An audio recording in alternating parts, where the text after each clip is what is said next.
This video was made possible by EA Game Changers.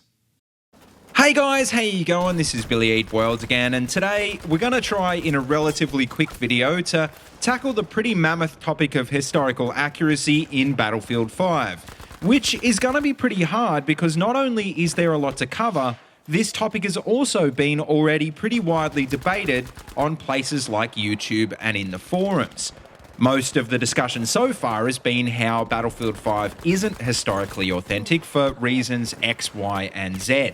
And just to bring you up to speed, DICE have already fired back and basically said, sure it's not, but that's the whole point, because they want to put fun over authenticity. Now, I've actually spoken in person about this to some of the producers at DICE, and I think the word they prefer to use when they're talking about this is believability rather than authenticity. Because obviously, considering it is a video game, Battlefield 5 can't be 100% authentic, and I'd say you'd be hard-pressed to claim that any of the previous games in the series were either.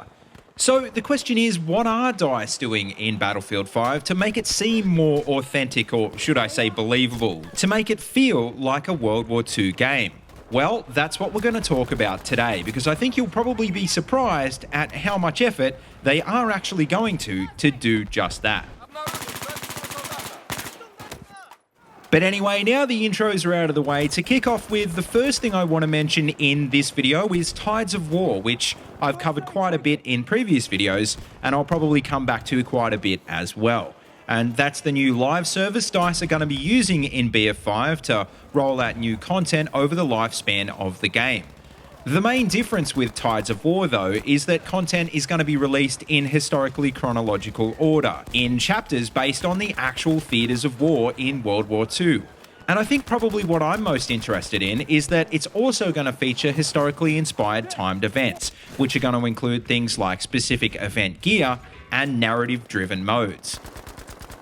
Now, just another point on modes. Well, obviously the big ticket, historically accurate, authentic mode in Battlefield 5 is always going to be the war stories. And apart from a really short teaser trailer, we haven't really seen much of these yet, but what we do know is that they are going to be inspired by real historical events. Some people, I think, see historically inspired as yet another example of how Battlefield 5 isn't authentic, but like I said, they're not trying to be, they're trying to be believable. And so even though, yes, they won't actually be true stories, war stories still will give you the emotional experience of war by covering all of those other heavy topics that you probably don't really want to see in multiplayer. Now, apart from the big picture stuff, there's actually quite a few things technically that DICE have done to make things feel more authentic in BF5, like for example 3D scanning, which is basically the process they use of taking a real-world item like a gun and then turning it into a 3D model that can then be used in-game. I was actually fortunate enough to be shown the process of how they go about doing this, and believe me, it's way more intense than you might think. And one thing I didn't know is that basically everything down to individual items of clothing is captured from real-world objects, meaning that you're not just seeing an impression of what they think World War II should look like, it's the real thing. Now, on a similar note, and one that speaks to me personally as an audio engineer, is that the same level of detail goes into the sound design and capturing basically everything you hear in-game. And probably the best way that I can think of to describe this for you guys is a conversation that I had with Daniel Berlin a few weeks ago at EA Play. He was telling me how they had a really hard time trying to capture the sound of the V1 flying bombs, because they just don't really exist in working condition anymore. And so he was saying they actually went to the trouble of finding some guys in the north of Sweden with similar motors attached to sleds, and so that's the sound that you hear in-game.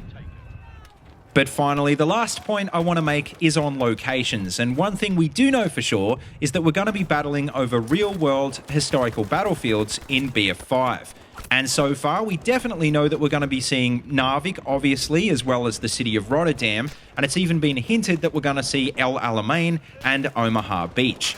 Once again, just like I mentioned before, even if all the buildings you can see on a map aren't 1940s authentic, all the landscapes are 3D captured from the real thing. And so not only will you get to experience some of the most iconic World War II battles ever in BF5, the lie of the land should look pretty much like it did back then when they actually took place. But anyway, guys, that just about wraps up this video, so make sure you let me know what you think in the comment section below. Also, most importantly, let me know if you think Battlefield 5 is historically believable yet, and whether or not you think it's going to be more authentic than Battlefield 1 was. As always, though, don't forget to like, comment, and subscribe, and please feel free to check out the links in the description if you want to see any more of my videos. And also, don't forget, you can find my Twitter and Discord links down there as well if you want to keep in touch with me. And as always, until next time, see you later, and have a good one.